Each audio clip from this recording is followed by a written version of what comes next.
We're joined now by aviation safety expert Alan Diehl, a former accident investigator for the U.S. National Transportation Safety Board and author of Air Safety Investigators, Using Science to Save Lives, One Crash at a Time. Joining us now from Albuquerque, New Mexico. Thanks so much for being with us. What do you make of what we know so far? Very interesting. I was glad to see that we don't have to contend with the analysis of thunderstorms.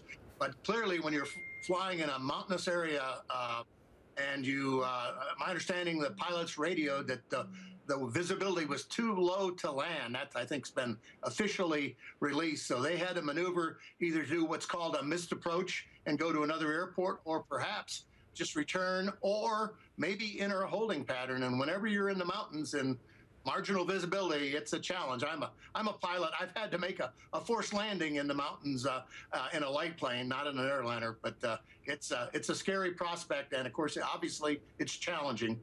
Well, I want to ask you more about that. If a plane knows where it is, do the pilots really need visibility? Don't they just fly above the terrain that will be in the way? Well, they sometimes do, and that ideally you climb above the mountains.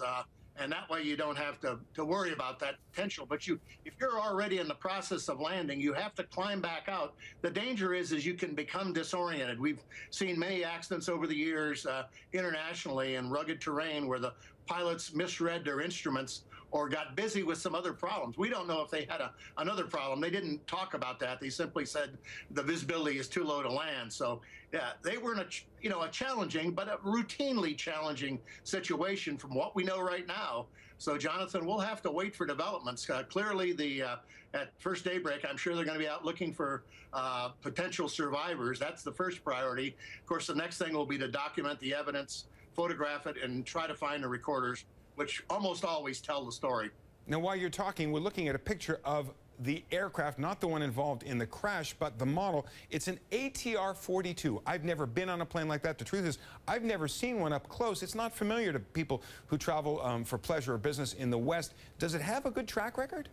It has a fairly good track record. We lost two of these ATRs. They were the later models in Taiwan in the last year. If you remember the famous one where the video was taking off and it was caught on video, that was a takeoff. And back in July of 14, they lost one during an instrument landing situation in Taiwan. So it doesn't have the best track record, but it's certainly not, I wouldn't consider it a dangerous airplane.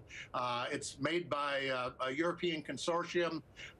It is a very popular aircraft, both in Asia and around the world. And in fact, we have a number of them here in the States that fly. And we did have an icing accident involving an ATR some years ago that was a total wipeout there in Roselawn, as I recall, was the name of the city, I believe, in Illinois. But overall, the plane has a decent record, although it certainly has had some accidents. And this airline is, it's been around since '91.